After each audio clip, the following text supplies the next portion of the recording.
compared to what we had seen with them on Space Station Gaming Series. Yeah, I imagined that Gale Force put most, if not all, of the prep into this series. Not saying anything against Space Station. Oh, yeah. But Space Station had lost to Lag Force earlier on. And of the two teams, Freedom looks more threatening as an opponent and is closer to overtaking Gale Force in their position in the standings. So it makes sense to focus on prep for this series. But an ETC ban for Gale Force. The task that our response, Medivh has been left open. GFE, are you the one? Are you? Do you even think that is worth the first pick here? There's a lot of questions to be asked. I'm ready for some answers. If they don't go into that direction, where do they go? It seems like a Rhaegar. Are we going to see a double support? That's immediately my question, too. The first pick Rhaegar, it's not necessarily a must, but it's very likely. That should force a support into this 1-2 out of Team Freedom that you normally wouldn't expect unless they're comfortable moving into a Tier 3, which Collusion's been comfortable doing as long as they have another pseudo support. Tassadar is banned out, though, so you got to get that somewhere. It's got to be through like a Zarya, something like that. So then maybe the Medivh would be picked up, and then they can make up for it with the Lucio later on. Deathball composition, lock in an Arthas, synergizes with the map. But if Freedom wants Lucio versus a Malthael, and there's any concern that Gale Force takes Malthael in this next couple of picks, they may have to pick it here. Yeah, and we haven't gotten to the Haka conundrum here. There's a lot of things available here. I personally, I'm on the Malthael train. They're willing to bust it. They weren't even willing to risk it through the secondary ban phase. They lock in the Diablo before there's even an option for Gale Force Esports. And it was, as soon as you saw Medivh, immediate Diablo behind it. It's like, what now, Gale Force? Bring it. Tychus. I love it. That's all I got to say, Gale Force Esports. I want me a Tychus. You got 4 picks. I don't think it has to be before the secondary ban phase, but we have seen... We oftentimes like to talk about the time that Roll20 had a chance of getting 22-0 over MVP Black, but very few talk about the time that MVP Black let them pick the exact same strategy 5 minutes later and decked them, just ruined Roll20. And it was with a Tychus. It was the counter momentum that the Odin would provide on a map like Infernal Shrines into the AoE damage dealers like the Diablo with that APOC follow through. I don't think Tychus is the only character to be able to do that, but he's one of the best, and that's why, and again, we've been on the Tychus hype train all week. But there's also Malthael. Or I guess I've been. I don't know why I say we when it's definitely me on the Tychus hype train. I'm always on the Tychus hype train. Let's go. But there's also Malthael. There is. And Auriel Rhaegar. Double support. Likely, what do you think that's going to be? I would guess a Vala. We've seen a lot of Lunara Malthael struggle. Yeah. And I would agree. I guess that Gul'dan Malthael would kind of be the same way. Gul'dan does have more, especially with his Fellflame build, have the insta damage, but knowing Fan too with the double support, my guess would be that Vala would be the choice pickup, which is why we see it banned by Freedom. The Lucio ban. A lot of focus here on to Team Freedom's Collusion. Newest support we have in HGC North America. One of the more successful ones. Oh, man. Hey, Stukov accents the comp, but doesn't want to deal with the double support too effective. I don't know. There's a lot of trade-offs going into this. Also, with this being, new and improved Auriel busted out here in NA, on the note of hyper carries, though they are good, I don't think they're as necessary as they were before. The effectiveness onto her level 7 and being able to flex into the auto attacks, restoring your hope. I don't actually know the talent name off the top of my head, but that talent has been slowly buffed over time because turns out the original, was just really good. So now going back into it, you can be a little bit more self-sustaining as an Auriel. But by no means do you want to avoid that. It still should be something looking to pick up. Team Freedom, though, their pickup, it's a Greymane Mouth. Yeah, with that Energized Core, that is the talent at level 7 that when I've seen Korean Auriels play Auriel, they're still preferring that too. And are they going with Reservoir of Hope at 16 too with it? I just noted through the few games that we got after her rework, I really love the 7, which originally that was my go-to onto her, right, on that build. So then, but granted, I learned quickly why I was very wrong in that avenue. And then the 16, suddenly when my 7, like I could self-sustain it, I wasn't relying on the guy next to me. I was like, I'm ready for some big heals. Like I'm less half focused. I'm a solo Auriel. I don't need no battery. Like I'm just here to battle. Yeah, you don't need to give Will of Heaven and Wrath of Heaven. You don't want to focus on anyone else. You want to focus on yourself, getting your own Reservoir of Hope. I think it was a Reservoir of Hope, if I remember correctly. But Greymane as a possibility to be that pseudo battery for different damage was a possibility for Gale Force, but no longer for Team Freedom taking that, and they'll get Malfurion. Do we see a faucet picked up for Gale Force Esports because of the Medivh Diablo, one of the few heroes reasonably successful at getting the counter momentum by gusting away as APOC creates that deadly circle beneath your feet. But they go with Lunara and a Muradin. So Lunara, but we talked about it, the Vala banned out. It's not surprising to see that. It's still not something you can neglect, but double poison all the way here for Gale Force. Who deals with Malthael in the solo lane for Team Freedom?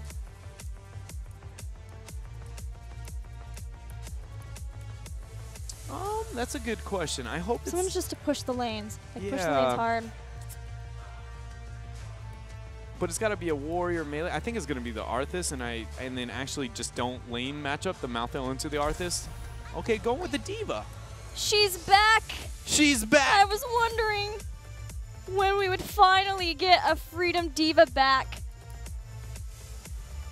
I'm excited. Why D.Va?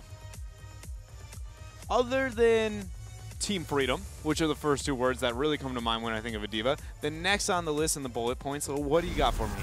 I'm just struggling to identify the core. Other than Shrine Control and Shrine Control.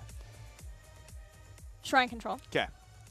Defense Matrix is going to help out a lot with the damage. Tormented Souls goes in, Defense Matrix down. Okay. If she takes the damage, that helps her build up self-destruct on her mecha.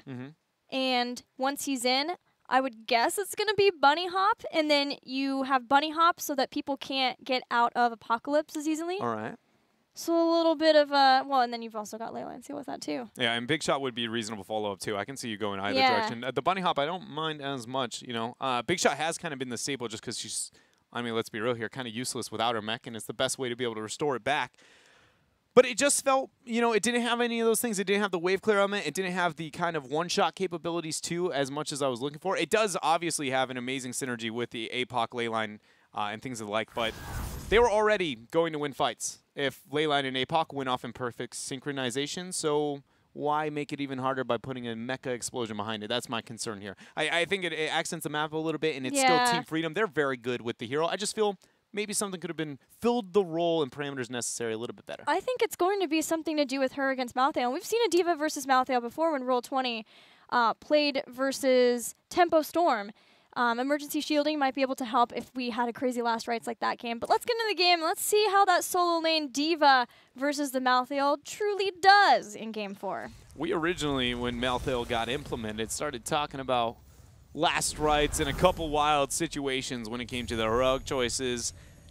And then, you know, we saw it. And then it seemed to kind of go out the window pretty quick. The few attempts last rites has made here in HGC North America, it's never looked too hot.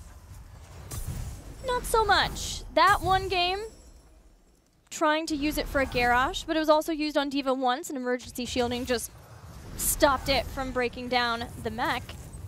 It might be that too, you know, a secondary life bar. If Malthael focuses on D.Va, makes it less, it dissuades you from wanting to focus on D.Va, which puts it more on Zugrug. So it's up to Zugrug to make sure that once he builds up his souls, his stacks, he can keep them. And there's no burst healing available to him. It's all about Malfurion and his heal over time. What if, in human form, her HP is so low that the passive does less damage than her auto attack, so she actually trades up into the Malthael? Think about it. Focus here on the fan. First blood going over. That was real quick here for Team Freedom, and they made it look easy on top of it all. Surprised she found herself that far out, but that is going to be something that, you know, Gale Force wants to clean up here in this series. It sets them behind slightly in their laning.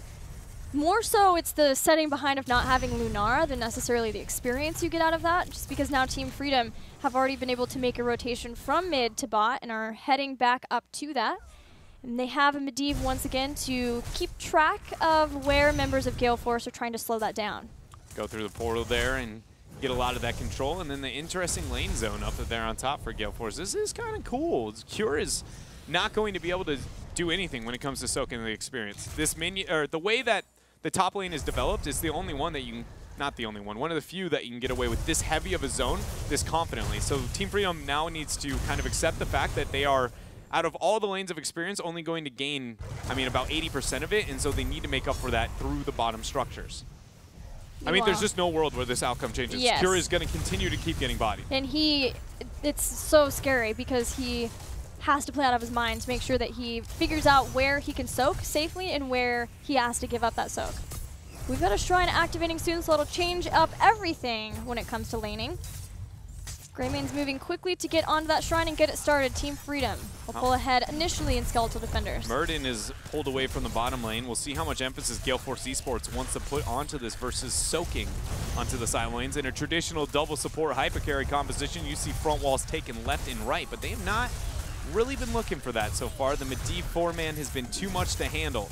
Stormbolt's going to be thrown out. 21 Skeletal Defenders for Team Freedom, only 10 for Gale Force Esports. You know, another really cool thing about D.Va is she gets self-destruct as early as level 1, as soon as she builds it up for the first time. So and let's do it. There's a lot of time, right, where there's not going to be Fan being able to get a lot of damage up. And as Zugrug has shown, he can make sure that someone gets hit by that self-destruct. Good night, Lunara. Really good synergy there. You saw him constantly waiting on the backside, trying not to show the members of Gale Force Esports that he wanted to use that mecha. Zugrug goes in with the first stun, Shadow Charge against the wall. Malfurion gets the root follow-up, and Overpower just flips it right into the big old kaboom, the deadly firecracker that Nasmus has set off for us. So yeah, having self-destruct is going to give Team Freedom a big advantage in these earlier shrines. There's no Tormented Souls. Gale Force still waiting to get the power spike of Splintered Spirit 7. That will help a lot for Lunara, but in the time before Michael Udall has Tormented Souls, Team Freedom can hope to climb ahead significantly with the composition that they have. Cure was able to make it out of that gank, which was very, very close to death for him. Gale Force Esports 9 need to find a way to make something happen. Camps, I don't think, are the place to go. I would like to see for Gale Force when I was talking about before that Shrine phase, the double support hyper carry compositions, what they traditionally like to do before Ariel and Uther received what is known as the support nerf patch. Until that patch kind of unfolded in the one that we're playing on now, he was just taking out the front walls, but we have not once seen that trio stick together and look to be the ones kind of forcing freedom. And I don't feel like that's up to the Medivh either. At first I thought, but now they're still not doing it, and the Medivh, it's not like he's making many plays. Well, it seemed like part of the issue from that was how fast they lost Fan before. Yeah. And then they were playing catch-up to Team Freedom and laning, but it's interesting to see that they're just now getting back into it, and they'd rather keep Murden trying to help out, maybe get a gank on Cure. Maybe they feel like they need to start getting some ganks to climb back into the game now because they got behind with the first Punisher. And then that makes Rhaegar have to hang out as one of the good wave clear heroes for them in the mid. He's going to transition up and start getting a mercenary camp in the top lane. So it's less of a possibility for Gale Force to get some early siege done with the double support Lunara. And he's still going to go. Or did we talk about the Glimmer of Hope selection rather than going into the auto attack? So where I was talking about the auto attacks, focusing on being self-sustaining for the Hope here. Instead, Glimmer of Hope was the selection for Ariel. So collecting regen globes will reduce the next Ray of Heaven by 75%. For any map where you can rely on globes, a map like Infernal Shrines is one of those that you very much can do so. It's a great talent. It just comes down to making sure you get the immediate value out of it. And if you do, it's awesome. It literally is giving you 75% of another heal. Yeah, that's why Infernal Shrines is a great pick for Diablo, because of Devil's Due and the amount of time that you can rely on the globes. A lot of focus on Nasmus here. He's stunned, but does decide to drop his self-destruct. Attainment Strike throws him back, and now it is done. Nasmus can get back into the mecha just now, but this is better for Gale Force Esports already. They've been able to force out the self-destruct. Now they can start to put in the poison damage that they are known for in this comp. But if they put too much damage into a shielded D.Va, she might get it back up before the end of this year. Sitting at 50%, Zugrug went in. Detainment Strike pushes him back. K1 Pro goes in for a bite. He gets booped. He gets thrown around. Calf goes in for the Stormbolt as Nasmus falling low, but he's still in his mecha suit. Medivh is going to drop the Force of Will The Punisher is claimed here by the members of Team Freedom as they are still trying to track down Gale Force. Yeah, force of will in the low shielded Nasmus is very frustrating. They almost were able to force her out of the mech, but not quite in the nick of time. Now a Punisher jump. Oh, Cap got interrupted. I don't know if he can make it out there. Dansky's throwing out the spells. Seems like King Caffeine will survive. Akafe's got enough healing. Nasmus throws on the thrusters, able to zone them back far enough. Nothing gained here for Gale Force Esports, but Freedom find themselves a fort. They're going to get heroics. That looks like all she wrote for the first early game section here on Furnace Shrines. Let's see what D.Va wants to get here. Is it a bunny hop to try to join in with the wombo combo potential of Apocalypse, Leyline, and now Twilight Dream? For the sake of the argument of picking D.Va, I hope it's a bunny hop, but for the sake of logistics, I hope it's a big shot. I'm kind of torn, right? Yeah. See, if you pick the big shot, I'm like, any other character could have fulfilled this role. I feel like, not any other, but a lot of characters could have filled this role. But the big shot makes the most sense. It's going to also allow for a lot of great follow-up. We haven't even talked about, because we rarely talk about level 20 upgrades for D.Va, but her big shot upgrade mixed with an APOC Leyline setting things up, triple hitting is going to obliterate some of the members of Gale Force Esports. There it is. A lot of focus into King Caffeine though, and they don't bring him down. The Leyline seal follow-up here. GG. It comes. Apocalypse after it, but still he lives on. Finally, the immortal Muradin is brought down. And now we see the Tormented Souls trying to turn it around there. Mikey Doll gets Zugrug. They're going to find Cure after the Flask.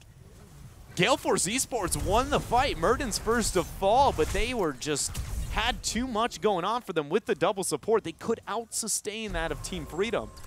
And that might be something Team Freedom's got to start second-guessing. They were willing to open up that fight using those flashy heroics, but they only killed an avatar to Muradin. It took way too long to kill Muradin. Way too long. That is why we saw the 2-for-1 trade. And even bigger issue for Team Freedom now is Zugrug can't be the tanky Zugrug that he was. He used up all of his souls to come back sooner. To spawn. To spawn, to there respawn. You go. Respawn It's sooner. amazing how that happens, Could not right? think of the word at all. It's just completely gone out of the old dome. But he respawned sooner, so now there's a shrine activating. He's been able to get some of his souls, but the wombo combo also isn't up for 30 more seconds, and that was all over a Cosra camp. So what happens over Skeletal Defenders? We're about to find out. 22 seconds for the APOC. That's the biggest thing. Nasmus getting chunked out. He drops the mecha already. Not too much pressure onto him. Detainment strike. Pushing it back there for Akaface. He's going to go ahead and get right back in that. Portal's thrown down. Freedom going to go in. They're going to tap and jump right back in. 5 seconds for APOC to come back online. Leyline's already ready to kick off that wombo combo. They may be able to force Gale Force Esports into the choke as they would leave this shrine back toward their base. But Nasmus really wants to try to get his self-destruct up too before he gets to that point. Leyline Seal's been used. Here it comes. Twilight. How many do they get? Ariel's first to drop, and one of the more important ones to get killed into this composition. Mouthdale goes down. Caffeine's the focus fire. Ancestral does land here, but and with already 2 members dead and Fan being the next to go down, Team Freedom blatantly wins this fight. They are debilitating Gale Force Esports' ability to get another Punisher that Freedom now will be able to claim. 13-12. Nasmus has a self-destruct all but ready. Now it is ready for a possible defense versus this Punisher. This Gale Force, they've already got Muradin. Looks like they're going to give up the fort and they'll defend at the core.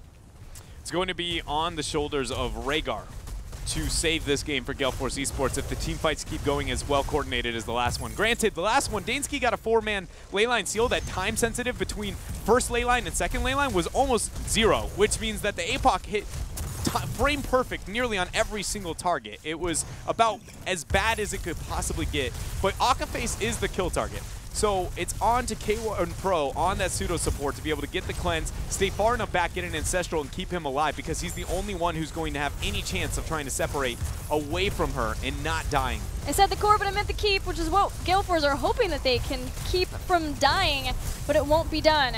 And with the portal, all of Team Freedom so far has been able to escape. D.Va gets the Stormbolt, boosts out another portal. Medivh allows Team Freedom to completely escape after getting a keep against Gale Force. Gale Force has to find a way to flank or collapse. I don't know. Medivh in his portal uptime, post 13, sitting at 1 second. And with that amount of range, nobody has the mobility to be able to keep with that. Gale Force has to force a fight that Freedom is comfortable taking, but not win it so dominantly early on that Freedom is, you know, running away immediately. Dread, the synergy between Medivh and D.Va, I've been watching her charge bar, and I'm pretty sure that even when she gets a Force of Will, it's still charging up.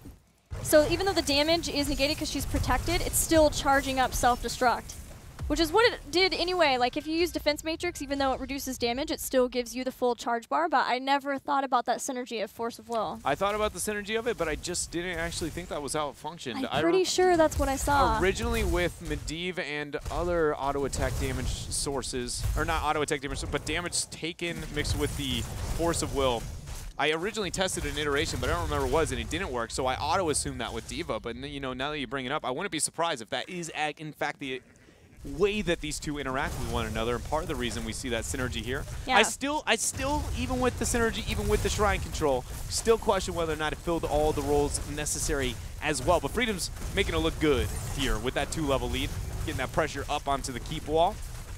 Nazmus is once again charging up another D.Va bomb. Take out the front wall, they can rotate back out, try to take out the final fort for Gale Force Esports, and with that 16, there's just not too much that Gale Force Esports can do about it. Shrine activated in 23 seconds. Gale Force will not be on the same talent tier as Team Freedom for the beginning of the Shrine phase. Normally what you'd see a team do here in this situation is Gale Force would 5-man commit and hang out on the top half and then wait until the Shrine is going to be started and then commit to the front wall, commit to the fort, and try and make something happen here. You just need to see the members of Freedom respond to a certain section. Gale Force is willing to dance around this.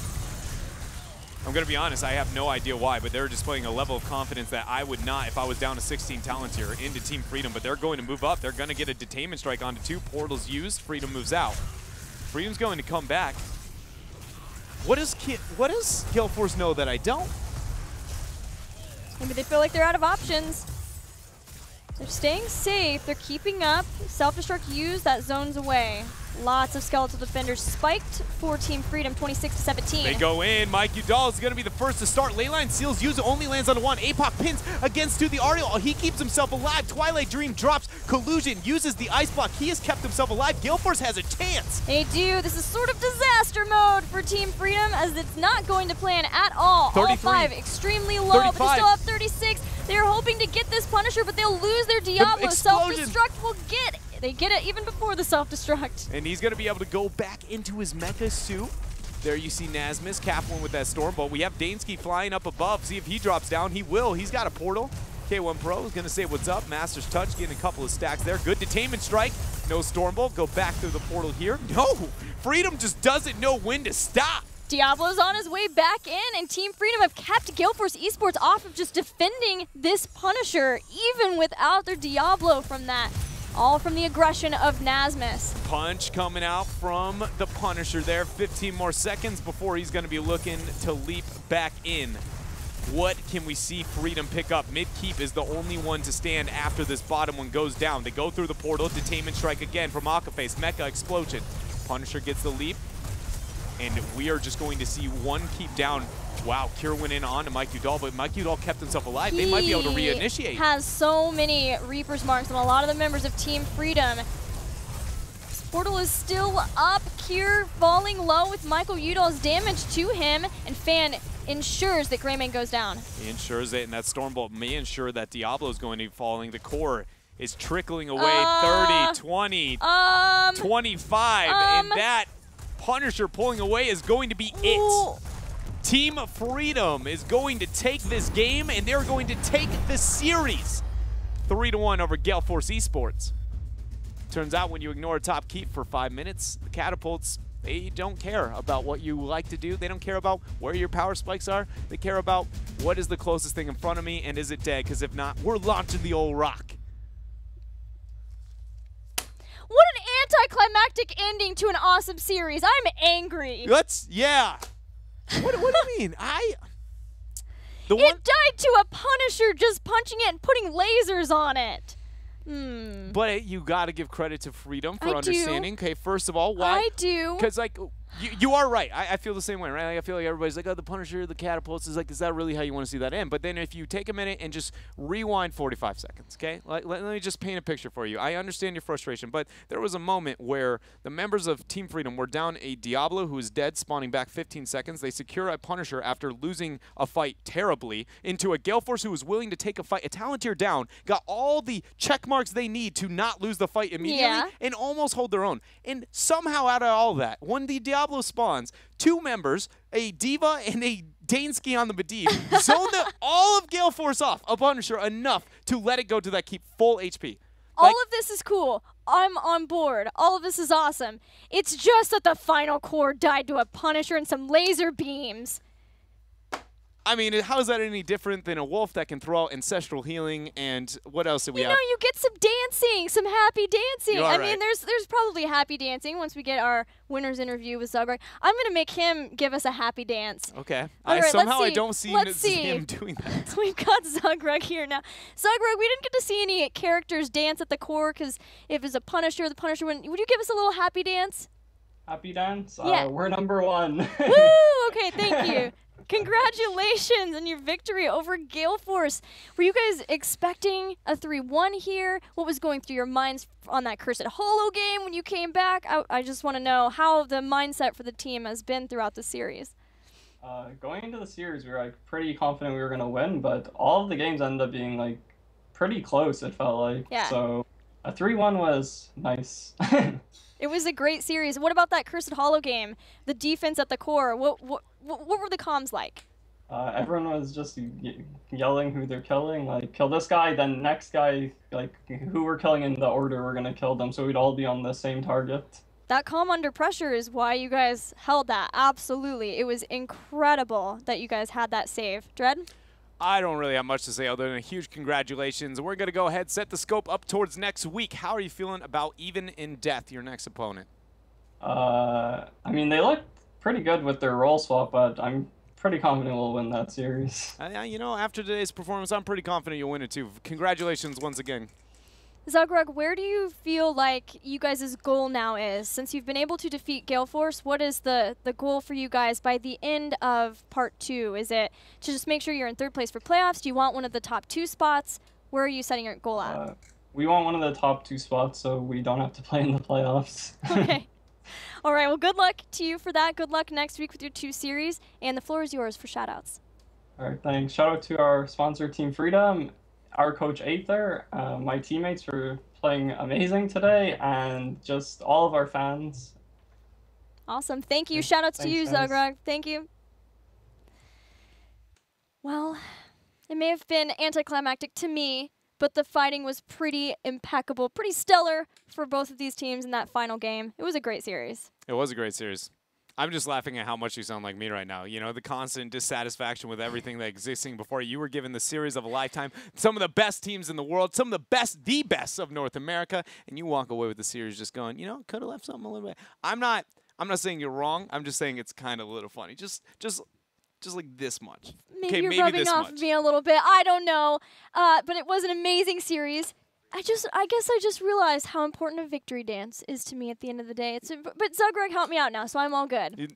Yeah, we're number 1. You know, somehow this isn't maybe like this or a little bit of this going. I like that one. All right. I'm going with that one. Thank you for the victory dance, too. That is our first series of the day, but we've got another that you'll be dancing about because it's Tempo Storm versus Superstars. We're heading to a commercial break, and we'll have that awesome series for you when we return.